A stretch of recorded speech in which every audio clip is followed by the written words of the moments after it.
नमस्कार दोस्तों, पाथफाइंडर में आप सभी का स्वागत है। मेरा नाम है डॉक्टर महिपाल सिंह राठौड़ और आज इस लेक्चर में मैं आपके साथ डिस्कस करूंगा नीट पीजी काउंसलिंग के मुद्दे के बारे में।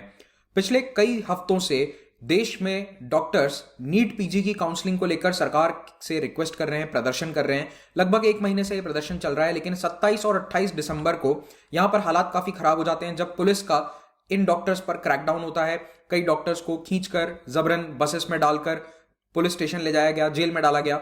और यहां पर आरोप लगा रहे हैं डॉक्टर्स की पुलिस ने मैन हैंडल किया है, लेडी डॉक्टर्स के साथ बदसलूकी की गई। वैसे अपने आप में ये एक बहुत ही शर्म की बात है कि देश में डॉक्टर्स जो इतनी मेहनत करके, पढ़ाई करके और फिर लोगों की जान बचाने के लिए दिन रात मेहनत करते हैं, उनके साथ इस तरह का बिहेवियर किया जा रहा है। चाहे पुलिस हो, गवर्नमेंट हो, सभी ने जो बिहेवियर किया है वो कंप्लीटली गलत है। और अभी इसको लेकर गुस्सा इतना ज्यादा हो चुका है डॉक्टर्स के बीच में कि कल यानी कि 29 दिसंबर को डॉक्टर्स ने कहा है कि हम दिल्ली में सर्विसेज नहीं देंगे, यानी कि एक तरह से डॉक्टर्स की हड़ताल हो रही है। तो डॉक्टर्स ने कहा है कि ये जो 27 दिसंबर को हुआ है, पुलिस का क्रैकडाउन हुआ है, it's a black day for the doctors of the country. आगे बढ़ने से पहले आपको इतना बताना चाहता हूं कि आप मेरे लेक्चर्स के अपडेट्स और पीडीएफ्स टेलीग्राम चैनल से डाउनलोड कर सकते हैं, so do connect with me on Telegram. लेकिन सबसे बड़ा सवाल यह है कि डॉक्टर्स प्रोटेस्ट कर क्यों रहे हैं। कारण है national eligibility cum entrance test for post graduate courses, NEET PG नाम का एक एग्जाम जो कि एमबीबीएस करने के बाद डॉक्टर्स देते हैं पोस्ट ग्रेजुएट कोर्सेज में एडमिशन लेने के लिए। तो जब आप एमबीबीएस कर लेते हैं उस समय आप एक स्पेशलिस्ट डॉक्टर नहीं होते हैं। उसके बाद आप मेडिसिन, सर्जरी में एडमिशन लेकर एक सर्जन या फिजिशियन बनते हैं। उसके आगे और तीसरी डिग्रीज होती हैं, there are further courses, but this is the post graduate course. तो इसके एंट्रेंस के लिए नीट पीजी का एग्जाम होता है। आमतौर पर यह एग्जाम हर साल दिसंबर या जनवरी के महीने में हो जाता है। तो दिसंबर जनवरी में एग्जाम होता है, मार्च अप्रैल तक एडमिशन्स पूरे हो जाते हैं एंड नया सेशन स्टार्ट हो जाता है। By the time April and और मई डॉक्टर्स ज्वाइन कर लेते हैं अपने कोर्स को और 3 साल का ये कोर्स होता है। तो नवंबर 2020 में national board of examination NBE जो इस एग्जाम को कंडक्ट करवाता है, उसने कहा था कि कोविड-19 की सिचुएशन के कारण ये एग्जाम थोड़ा पोस्टपोन किया जाएगा। एग्जाम अप्रैल 2021 तक पोस्टपोन किया गया, लेकिन आप सभी जानते हैं कि उस समय सेकेंड वेव शुरू हो चुकी थी, तो अप्रैल से इस एग्जाम को और पोस्टपोन किया गया, सितंबर तक लाया गया। आमतौर पर यह एग्जाम होने के कुछ ही हफ्तों के अंदर इसकी काउंसलिंग का प्रोसेस शुरू हो जाता है, लेकिन इस बार ये काउंसलिंग और एडमिशन का प्रोसेस रुका हुआ है because of some supreme court cases. तो सुप्रीम कोर्ट में केस चल रहे हैं मेनली 2 कारणों से।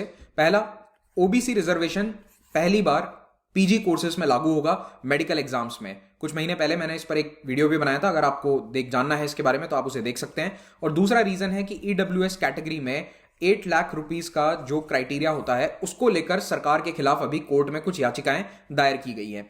तो ये 2 रिजर्वेशन वाले जो मुद्दे हैं, इनको लेकर सुप्रीम कोर्ट में केसेस चल रहे हैं और इसके कारण ये हियरिंग लगातार पोस्टपोन हो रही है। अब आप सोच रहे होंगे कि सुप्रीम कोर्ट में, देश की अदालतों में ऐसा ही होता है कि मामले टलते हैं, आगे जाते हैं, 2-4 महीने में क्या फर्क पड़ता है, लेकिन ये मुद्दा इतना आसान नहीं है। देखिए, यहां पर 1 हफ्ते की देरी एक मेडिकल स्टूडेंट के करियर को डिले कर रही है, प्लस देश में हेल्थ केयर को पूरी तरह से चरमरा रही है। कैसे, अभी आपको समझ में आएगा।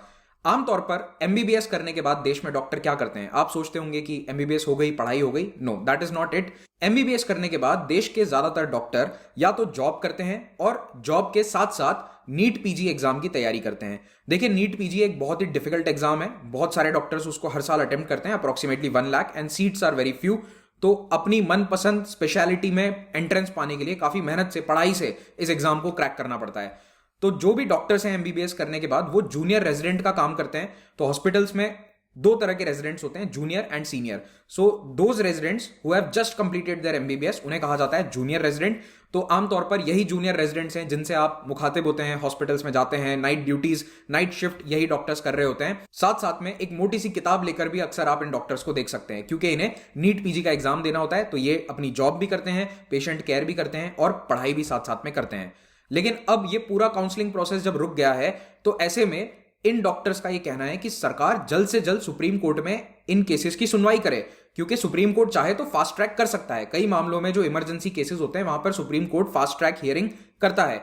और हेल्थ मिनिस्ट्री को भी ये रिक्वेस्ट करी जा रही है कि वो जो 8 लाख वाला क्राइटेरिया है उस पर कुछ फाइनल डिसीजन दिया जाए। जो भी सरकार का निर्णय है, एग्जीक्यूटिव का निर्णय है, उसको जल्द से जल्द आगे लाया जाए। अब देखिए, देश में जूनियर रेजिडेंट्स ही पूरे मेडिकल सिस्टम की बैकबोन है। ये बात बिल्कुल सच है। जूनियर और सीनियर रेजिडेंट, मैंने आपको पहले भी बताया, 2 तरह के रेजिडेंट हैं। तो एमबीबीएस करने के बाद कहलाते हैं जूनियर रेजिडेंट, और जब पोस्ट ग्रेजुएशन हो जाती है तो वही डॉक्टर्स हॉस्पिटल में फिर से जब काम करते हैं तब उन्हें कहा जाता है सीनियर रेजिडेंट। तो अक्सर JR या SR जैसा शब्द भी इस्तेमाल किया जाता है। तो ये दो तरह के जो रेजिडेंट्स हैं, these are the basic doctors जो पूरे हॉस्पिटल को, मेडिकल कॉलेजेस को चलाते हैं। जब भी एज अ पेशेंट आप जाएंगे तो आपका मेनली इन्हीं से पहले इंटरेक्शन होता है। Then again there are specialist doctors, senior doctors जो आपसे मिलते हैं।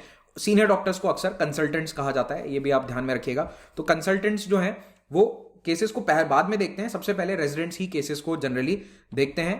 नीट PG का एग्जाम क्रैक करने के बाद जब पोस्ट ग्रेजुएट कोर्स में दाखिला मिल जाता है तब भी जो डॉक्टर काम कर रहे हैं उन्हें भी जूनियर रेजिडेंट कहा जाता है, लेकिन ये साथ साथ में अपनी डिग्री भी कर रहे हैं। तो इन्हें भी एक तरह से जॉब करना होता है, पढ़ाई करनी होती है, क्लासेस करना होता है, सब कुछ करना होता है। It's a very difficult course, it is very taxing mentally, physically, हर तरह से। 3 साल तक पढ़ाई और हॉस्पिटल में काम दोनों साथ साथ चलते हैं। उसके अंत में फाइनल एग्जाम होता है और तब MD या MS की डिग्री अवार्ड करी जाती है।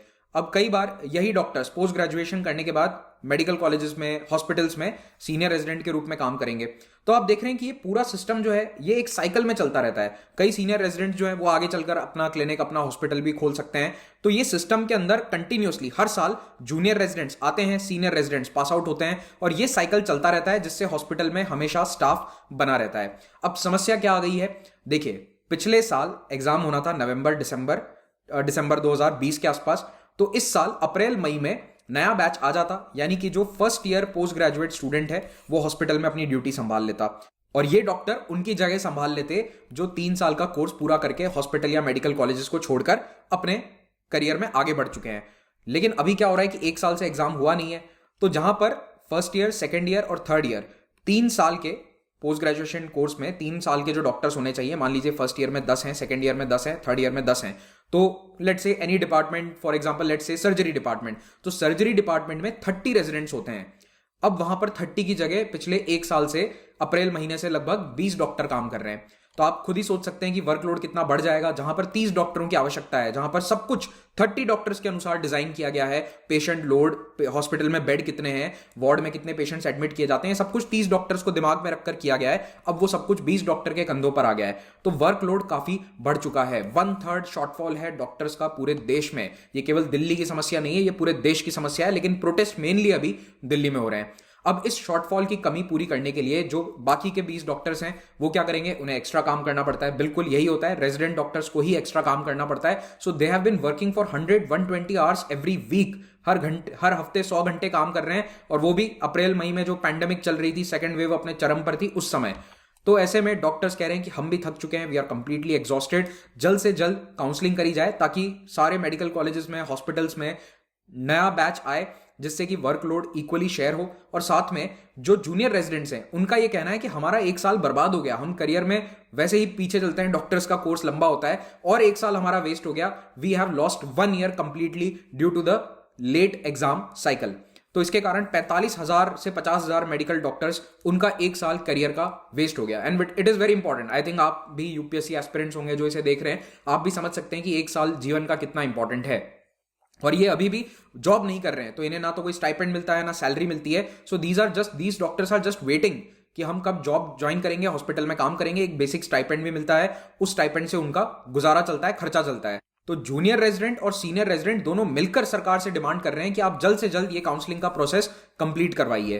प्रोटेस्टिंग डॉक्टर्स ने नवंबर के अंत में यह कहा सरकार को कि अगर आप काउंसलिंग नहीं कराते तो हम धीरे धीरे OPD सर्विसेज बंद करेंगे। उसके बाद वार्ड में जो डॉक्टर्स की सर्विसेज होती हैं, सर्जरीज हैं, वो सब बंद करी जाएंगी, उनके लिए हम अवेलेबल नहीं होंगे। एंड फाइनली इमरजेंसी सर्विसेज, कभी भी कोई भी डॉक्टर की हड़ताल होती है तो इमरजेंसी सर्विसेज कभी बंद नहीं होती, हमेशा याद रखिए। मान लीजिए कि किसी व्यक्ति का एक्सीडेंट है तो वो पहुंचा है हॉस्पिटल, तो उसका इलाज करा जाएगा, ठीक है, दैट इज इमरजेंसी। लेकिन जो नॉर्मल सर्विसेज हैं, जैसे मान लीजिए आपको बुखार है, आपको कोई बीमारी है, आप जा रहे हैं डॉक्टर को दिखाने, that is not life threatening, तो वो OPD सर्विसेज होता है, आउट पेशेंट डिपार्टमेंट। तो वो सर्विसेज पहले बंद करी जाती हैं जब भी हड़ताल होती है। तो जब भी रेजिडेंट्स हड़ताल पर होते हैं तो मोस्टली सीनियर डॉक्टर्स उनका काम देखते हैं, लेकिन ये एक टेम्परेरी अरेंजमेंट है क्योंकि सीनियर डॉक्टर्स उतना काम नहीं देख सकते and they are less in number. तो जैसे मैंने आपको वो 30 का एग्जांपल दिया था, तो मान लो किसी डिपार्टमेंट में अगर 30 रेजिडेंट्स हैं तो वहां सीनियर जो डॉक्टर्स हैं, कंसल्टेंट्स हैं, दे विल बी मैक्सिमम 5, 6, 7, इससे ज्यादा नहीं होते हैं। तो वैसे भी 5-6 डॉक्टर 30 लोगों का काम नहीं कर सकते।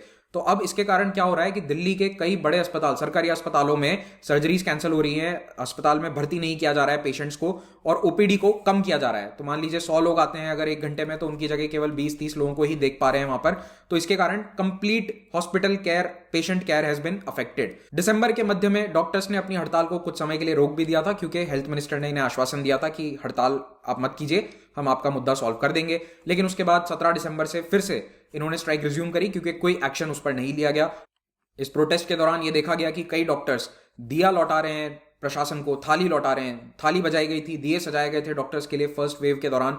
तो उन सभी जेस्चर्स को रिटर्न किया जा रहा है। इनफैक्ट व्हाइट कोट्स भी वो अपने उतार कर दे रहे हैं कि आप इसे रखिए, हम इस व्हाइट कोट को अब नहीं पहन सकते। तो 27 दिसंबर को हुआ यह था कल कि डॉक्टर्स ने एक मार्च प्लान किया था। जो प्रोटेस्टर्स हैं उन्होंने कहा कि हम सुप्रीम कोर्ट तक पैदल मार्च करेंगे। तो सुप्रीम कोर्ट की तरफ जब वो मार्च कर रहे थे तो रास्ते में पुलिस ने उनको रोका। पुलिस ने इन्हें सुप्रीम कोर्ट तक जाने से रोका और इन्हें अरेस्ट करके बसों में भरकर पुलिस स्टेशन ले जाया गया। तो उस समय यह आरोप लगाया जा रहा है कि कई लोगों को मैन हैंडल किया गया, कई लेडी डॉक्टर्स के साथ बदसलूकी करी गई थी। तो इस घटनाक्रम से नाराज होकर डॉक्टर्स ने कहा है कि कल 29 दिसंबर को दिल्ली के सभी अस्पतालों में वो सेवाएं नहीं देंगे। इनफैक्ट उसमें इन्हें सीनियर डॉक्टर्स ने भी अब ज्वाइन कर लिया है। तो federation of all India medical association, FAIMA doctors association जो है, इन्होंने भी कहा कि जो हमारे जूनियर डॉक्टर्स के साथ बर्ताव हुआ है, इसके मद्देनजर हम भी सेवाओं को पूरी तरह से विड्रॉ कर रहे हैं 29 दिसंबर को। तो दिल्ली में कल एक तरह से पूरी तरह से सेवाएं ठप रहेगी। उम्मीद है कि कई प्राइवेट हॉस्पिटल्स भी इस प्रोटेस्ट में उन्हें ज्वाइन करेंगे। देश का सबसे प्रीमियर मेडिकल इंस्टीट्यूट एम्स, उसके डॉक्टर्स ने भी इस प्रोटेस्ट को अब ज्वाइन करने का निर्णय ले लिया है। दूसरी तरफ सरकार क्या कर रही है? सरकार की तरफ से हेल्थ मिनिस्टर ने आज भी मीटिंग करी इन डॉक्टर्स के साथ, प्रोटेस्टिंग डॉक्टर्स के साथ। उन्होंने कहा कि रिग्रेटेबल है, पुलिस के द्वारा जो भी कार्रवाई करी गई थी उस पर हमें खेद है, और आप प्रोटेस्ट मत कीजिए, ये मामला कोर्ट में सॉल्व होगा। 6 जनवरी को सुप्रीम कोर्ट में इसकी नेक्स्ट हियरिंग है। लेकिन फिर भी डॉक्टर्स अभी तक इससे संतुष्ट नहीं है। तो फाइनली आप यही देख सकते हैं कि कोर्ट के प्रोसेसेस समय लेते हैं भारत में, लेकिन यहां पर मुद्दा देश के हेल्थ केयर से जुड़ा है। अगर 1 महीना 1 हफ्ता भी डिले होता है इस पूरे प्रोसेस में, तो देश का हेल्थ सिस्टम चरमरा रहा है। डॉक्टर्स के ऊपर पिछले 8 महीने से बहुत ज्यादा एक्स्ट्रा लोड है, और इसके लिए ये प्रोसेस जल्द से जल्द खत्म करना जरूरी है। आप लोगों का इस बारे में क्या कहना है कमेंट सेक्शन में जरूर बताइएगा। पीडीएफ्स आप यहां से डाउनलोड कर सकते हैं। मेरा एनसीईआरटी पॉलिटी का एमसीक्यू का जो सेट नंबर 8 है, कल रात 8 बजे होने वाला है, लाइव क्लास है, इसको जरूर ज्वाइन कीजिए। लिंक नीचे कॉमेंट में मिल जाएगा। यूपीएससी एग्जाम की तैयारी करना चाहते हैं, आईएएस बनना चाहते हैं, तो अनअकैडमी के एजुकेटर्स के माध्यम से आप लाइव क्लासेस में पढ़ सकते हैं। देश के बेस्ट टीचर्स जो पहले पूरे देश में पढ़ाते थे, आप उनसे पढ़ने के लिए दिल्ली जाते थे, वो सब अब अनअकैडमी पर ऑनलाइन पढ़ाते हैं। So you can get the subscription of Unacademy, either plus और आइकॉनिक, दोनों में से कोई भी सब्सक्रिप्शन अवेल कर लीजिए। 1 ईयर का सब्सक्रिप्शन आपको 47,000 रुपीज कॉस्ट करेगा। इसमें आपको नोट्स, टेस्ट सीरीज सब कुछ साथ में अवेलेबल होगा। जो भी कोर्स आप लेते हैं, अगर आप महिपाल कोड का इस्तेमाल करेंगे तो उसमें आपको 10% सीधा डिस्काउंट प्राप्त होगा। ऑप्शनल के कोर्सेज भी अवेलेबल हैं। ऑप्शनल और जीएस का combo course will be available at 55,000 rupees. Her Wednesday को नए बैचेस बनते हैं। तो नया बैच कल यानी कि 29 दिसंबर से स्टार्ट हो रहा है। If you are a plus subscriber, join this batch. एक नया अनाउंसमेंट आएगा 31 की शाम को हम अनाउंस करेंगे, और ईएमआई ऑप्शन पर भी आप इन सभी कोर्सेज को अवेल कर सकते हैं। उसके लिए नीचे वीडियो के डिस्क्रिप्शन में जो पहला लिंक दिया गया है उस पर क्लिक कीजिए। हमारी 2 फ्री टेस्ट सीरीज हैं, इनको जरूर अवेल करें। और कॉम्बैट में हिस्सा लेकर आप स्कॉलरशिप जीत सकते हैं। कॉम्बैट का लिंक नीचे डिस्क्रिप्शन में मिल जाएगा, और फर्स्ट कमेंट में भी। कॉम्बैट होने वाला है अगला 2 जनवरी को 11 बजे। Thank you very much, have a great day.